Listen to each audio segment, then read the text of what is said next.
The Grand Galactic Assembly was a place built to impress. A colossal chamber floating in the center of a Dyson ring station, its glass-like walls looking out over the cold shine of the galaxy. Here, the leaders of hundreds of species met to decide the fate of worlds. On this day, the assembly was louder than usual. Holographic banners floated in the air, glowing with the crests of alien empires. The circular tiers of the hall were filled with alien voices, chirping, growling, clicking, and humming. Every translator device was pushed to its limits, turning the noise into a chaotic mix of accusations and demands. The topic: Earth. Humanity, the youngest member of the assembly. The species that had arrived in the stars only a century ago, yet had expanded faster than anyone predicted. In the early years, Earth had played by every rule, signed every treaty, joined every trade deal, and avoided war whenever possible. They were polite, measured, and careful with their words, but many in the chamber saw those traits not as virtues, but as weaknesses. They claimed to be explorers, but they are colonizers, hissed the delegate of the Drask clans, its reptilian, frill shaking with each word. Already, they control systems that border our space. They smile while they take, added the thin, bird-like envoy from the Eric's dominion. It is a predator smile. From the far end of the chamber, the Voran Empire's representative stood, tall, armored, and with skin that shimmered like steel. He spoke in a voice that was meant to cut through the noise. It is simple.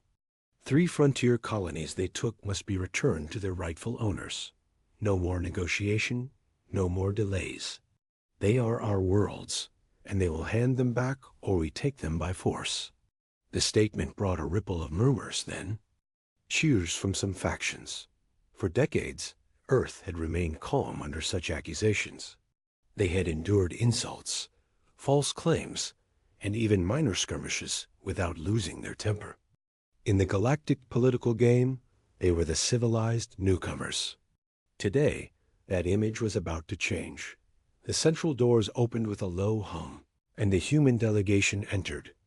There were only 3 of them, 2 aides in dark, unmarked uniforms, and 1 man in a simple suit. No grand robe, no armor, no shining symbols. His hair was streaked with gray, his posture straight, and his expression calm. Ambassador Elias Reeve. The murmurs grew louder. Some delegates leaned forward, eager to hear how the human would respond. Others smirked, already certain that his words would be soft, diplomatic, and forgettable. Reeve walked to the central podium, the massive holodable glowing faintly in front of him. He didn't raise his voice. He didn't even look angry. He simply waited until the chamber's noise fell into silence. Honored members of the assembly, he began, for many years, humanity has sought peace.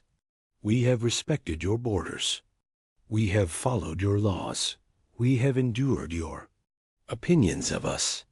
A few in the audience chuckled. Reeve's eyes didn't waver.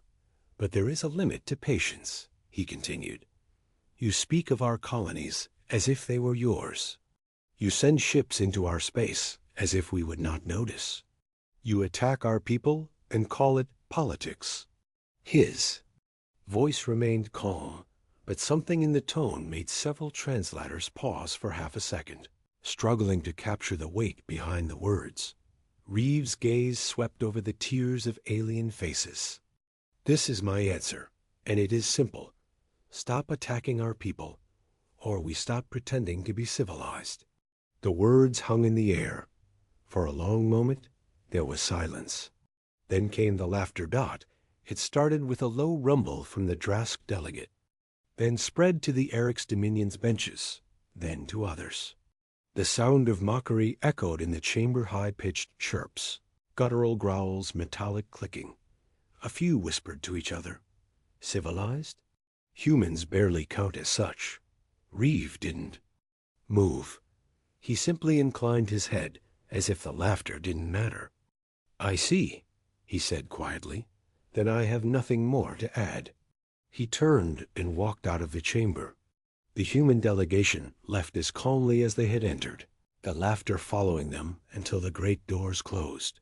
The assembly moved on to other debates, most members dismissing the humans' words as empty posturing. But far away on the dark edge of Terran space, something else was happening. Deep in the asteroid belts of the Sol frontier, massive armored doors began to open. Docking clamps released their grip on black-holed warships. Engines that had been cold for years roared to life, their heat signatures masked by cloaking fields in hidden shipyards orbiting dead moons. More vessels stirred sleek destroyers, heavy cruisers, carriers the size of cities. Their hulls bore no bright colors, only the dark steel and red insignia of the Terran fleet. They left their berths in silence, slipping into the void like predators leaving their den. Their orders were already written, and this time there would be no more pretending. The galaxy had forgotten what it meant to be afraid of Earth. For centuries, human worlds had been quiet. No Terran ships roamed trade lanes. No war fleets appeared at the borders. The last official sighting of a human battleship had been 300 years ago, a relic of the War of Defiance. But in the deep archives of the Xandri Dominion, there were still old recordings. The files were grainy, distorted by static, but the images were unmistakable. Kilometer-long warships, their hulls scorched from battle, tearing through entire fleets with a precision that made alien tacticians tremble. Most thought those days were gone forever. Most were wrong. In the border colony of Ravik, a mining station detected something strange. At first, it was just a faint blip on long-range scans. No registry, no transponder code. It didn't even appear to be moving at high speed. The station's chief operator, a bored Erythian named Kralson, almost ignored it. But the readings were wrong. The object wasn't emitting the usual energy signatures of modern ships. It was cold, silent, almost dead, and yet it was moving.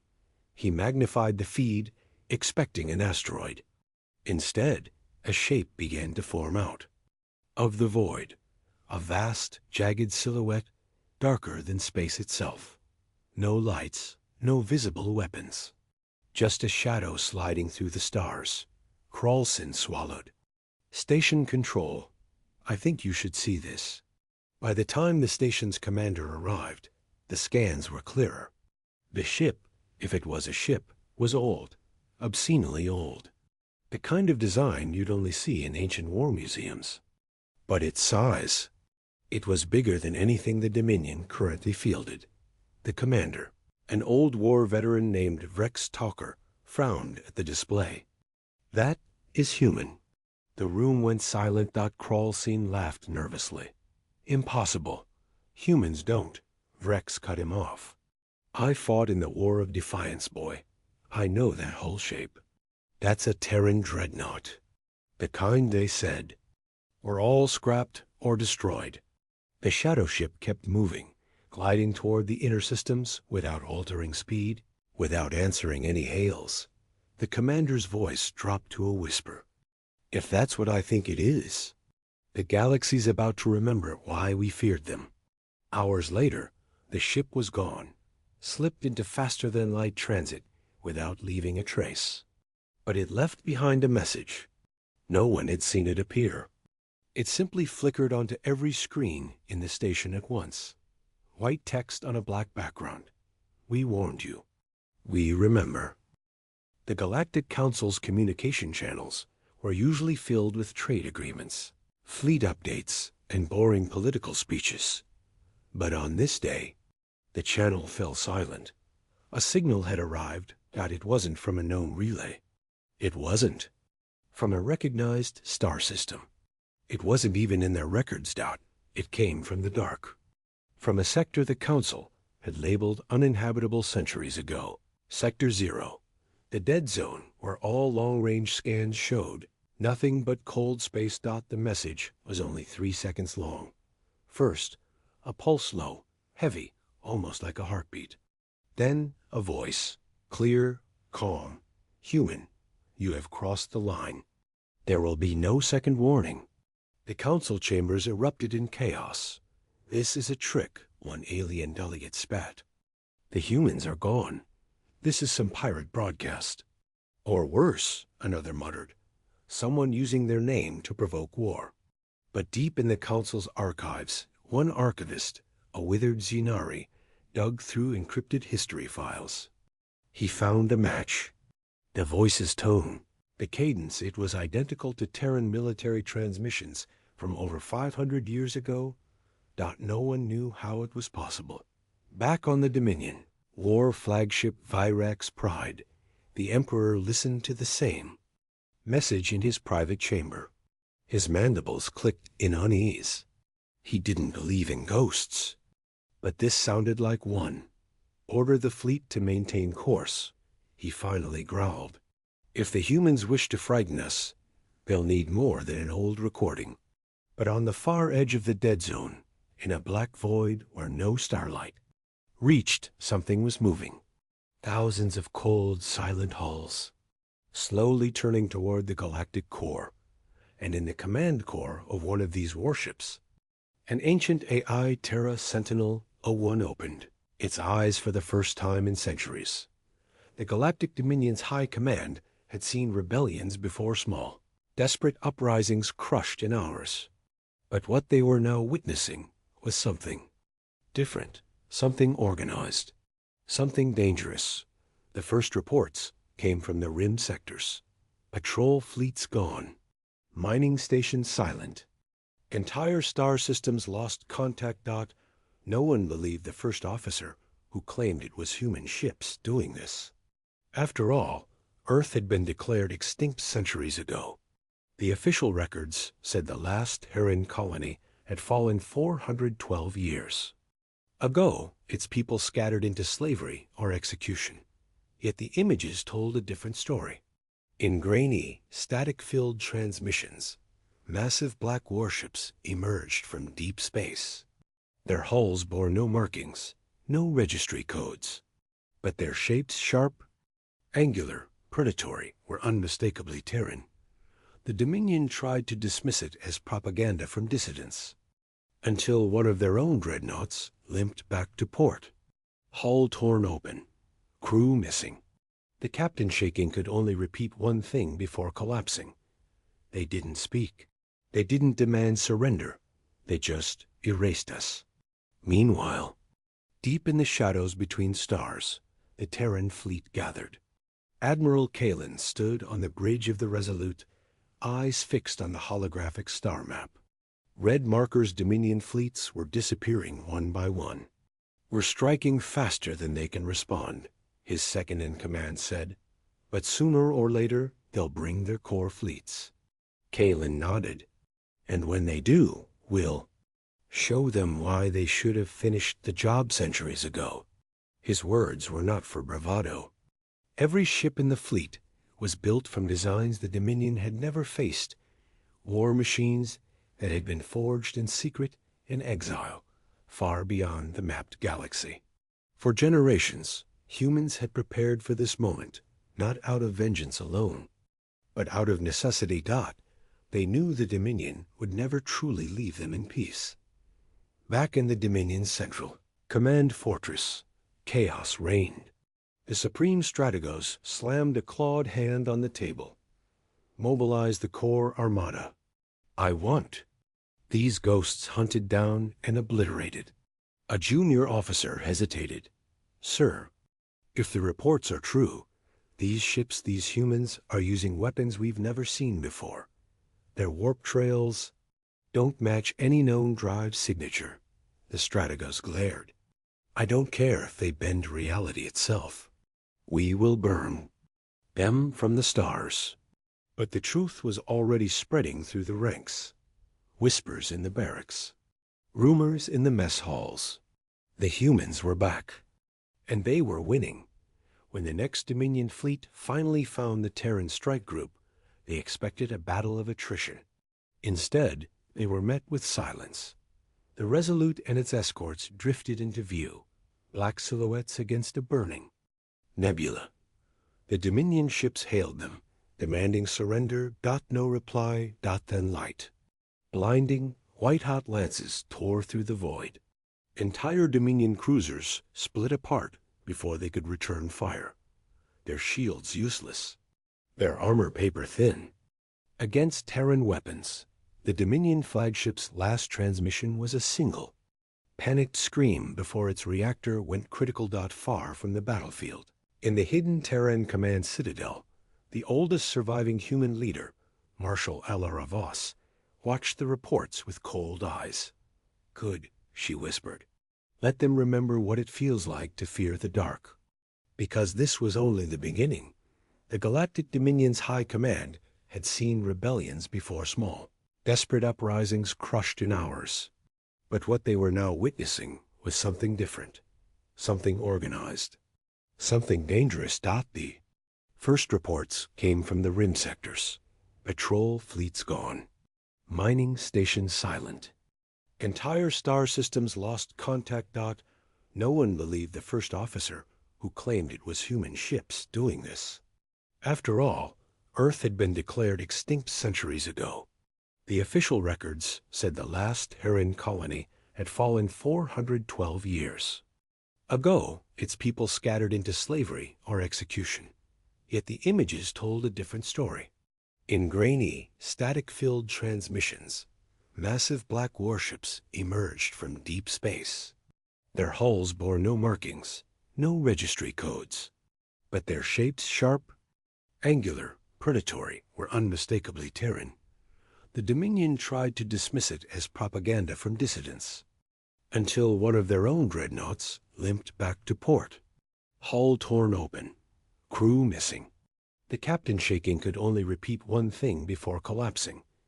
They didn't speak. They didn't demand surrender. They just erased us. Meanwhile, deep in the shadows between stars, the Terran fleet gathered. Admiral Kalen stood on the bridge of the Resolute, eyes fixed on the holographic star map. Red markers. Dominion fleets were disappearing one by one. "We're striking faster than they can respond," his second-in-command said. "But sooner or later, they'll bring their core fleets." Kalen nodded. "And when they do, we'll show them why they should have finished the job centuries ago." His words were not for bravado. Every ship in the fleet was built from designs the Dominion had never faced, war machines that had been forged in secret in exile, far beyond the mapped galaxy. For generations, humans had prepared for this moment, not out of vengeance alone, but out of necessity. They knew the Dominion would never truly leave them in peace. Back in the Dominion's central command fortress, chaos reigned. The Supreme Strategos slammed a clawed hand on the table. "Mobilize the core armada. I want." These ghosts hunted down and obliterated. A junior officer hesitated. "Sir, if the reports are true, these ships, these humans, are using weapons we've never seen before. Their warp trails don't match any known drive signature." The Strategos glared. "I don't care if they bend reality itself. We will burn them from the stars." But the truth was already spreading through the ranks. Whispers in the barracks. Rumors in the mess halls. The humans were back. And they were winning. When the next Dominion fleet finally found the Terran strike group, they expected a battle of attrition. Instead, they were met with silence. The Resolute and its escorts drifted into view, black silhouettes against a burning nebula. The Dominion ships hailed them, demanding surrender. No reply. Then light. Blinding, white-hot lances tore through the void. Entire Dominion cruisers split apart before they could return fire, their shields useless, their armor paper-thin against Terran weapons. The Dominion flagship's last transmission was a single, panicked scream before its reactor went critical. Far from the battlefield, in the hidden Terran command citadel, the oldest surviving human leader, Marshal Alara Voss, watched the reports with cold eyes. "Good," she whispered. Let them remember what it feels like to fear the dark. Because this was only the beginning. The war room aboard the Indomitable felt like the heart of a storm. It was vast, circular, with tiered holodisplays glowing in dim light. Star maps, ship movements, and tactical readouts floated in the air. The faint hum of the ship's reactor resonated through the floor. In the center stood Admiral Reyes. He didn't look tired. He looked like a man carved out of iron, his eyes locked on the giant hologram showing enemy fleet movements. Around him were Earth's finest captains of warships, AI tacticians, and strike commanders. The mood was grim. The enemy fleet was moving faster than predicted. They had bypassed 2 star systems entirely, choosing a direct path to Sol. They're not stopping to secure supply lines, said Captain Vance, his voice tense. They're coming to break us before we can rally. Reyes didn't blink. Then we make sure they never get the chance. A strategic AI, designation Athena, spoke next, her voice smooth but laced with urgency. I have run 12,000 simulations. In all scenarios where Earth fights in Sol orbit directly, we lose. The room went silent. Captain Mira, commander of the stealth frigate Black Viper, leaned forward. Then what's your alternative? Athena's holographic form materialized beside the Mappa woman in silver armor, her gaze cold. We fight them in the dark. A ripple of murmurs went around the table. Fighting in the dark meant engaging in deep space, away from planetary defenses, without reinforcements or fallback positions. It was a tactic Earth had almost abandoned too. Dangerous, too unpredictable. They'll expect us to defend Earth, Reyes said, rubbing his chin. So we won't, Athena nodded. Exactly. We hit them where they're weakest mid-transit, when their formation stretches thin. We use shock corridors. Captain Vance frowned. Shock corridors? Athena changed the hologram, showing vast zones of space laced with gravitational eddies, minefields, and debris clouds, remnants of ancient asteroid wars. These sectors distort sensor readings and force ships into narrow lanes. It's perfect for ambushes. Myra smirked. Perfect. If we survive our own traps. Reyes finally spoke again, voice sharp. We're not here to survive. We're here to make sure they don't. The council leaned in as the plan unfolded. Stage 1. Deploy cloaked mines along the shock corridors. Stage 2. Stealth ships strike the enemy vanguard, drawing them into the kill zone. Stage 3. The Indomitable and its escorts drop from Thiel behind the enemy, cutting them off from retreat. Stage 4. Use the old Ghost Protocol, making the fleet appear larger than it is via false IFF signals. Simulating hundreds of warships. It was daring, reckless, and exactly the kind of plan humanity thrived on.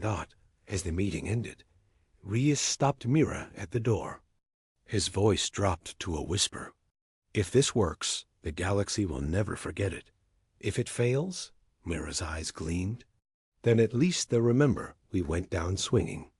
Outside the war room, the Indomitable's engines roared to life. Across the fleet, battle stations sounded. In the cold dark between stars, humanity was moving not to defend, but to strike first. The massive warship Erebus drifted silently at the edge of the Sol system. From the outside, its black hull swallowed all light. From the inside, its crew felt the pressure of a galaxy watching. Commander Rhea Varric stood on the bridge, her hands gripping the railing as she stared at the tactical display. Every Terran defense satellite, every ancient orbital cannon was active. The network was alive again, just like in the old days before Earth fell silent. Status on the enemy fleet? She asked without turning her head. Her sensor officer swallowed, still holding position outside Neptune's orbit. 7,000 capital ships, and more incoming from the far gate. Varric didn't blink. They're testing our patience. They want us to blink first. From the far side of the bridge, Admiral Cade's voice cut through the air like a blade. They still don't understand what they've walked into. His eyes were cold, like someone who had seen too many wars. A comms officer raised his head. We're receiving a wideband transmission from the enemy flagship. They want to negotiate. Varric's lips curled into something that wasn't quite a smile. Now they want to talk, she murmured. After burning our colonies. After slaughtering our outer settlements. They think words can erase what they've done. The Admiral gave a short nod. Patch them through. Let's hear their lies. A holographic image flared in the center of the bridge. An alien figure appeared, tall, draped in ceremonial. Armor, eyes glowing faintly. The voice that followed was low, almost mocking. Humans, you face extinction. We will grant you one chance to surrender. Lay down your arms, and your species will be relocated. Varric stepped forward until she stood in the middle of the bridge, directly facing the projection. You think this is a surrender negotiation? She said, her voice steady. This is the part where you start running. The alien tilted its head. You bluff. You are outnumbered 1,000 to 1. Admiral Cade leaned closer to the comm pickup. You counted our ships, he said slowly. You forgot to count our ghosts. A silent command rippled through the Erebus. Deep in the void, old Terran war drones, forgotten for centuries, came online. Hundreds, then thousands. Then tens of thousands. Each one still armed, still loyal, still carrying orders from the last war. The enemy's sensors lit up with new contacts. Their commander's confident smirk began to fade. Varric didn't give them time to recover. Transmission ends now, she said, and then she gave the order. All units advance. Show them what Sol remembers. The Terran fleet surged forward. Not in silence, not in mercy, but with the fury of a species that had been patient for far too long.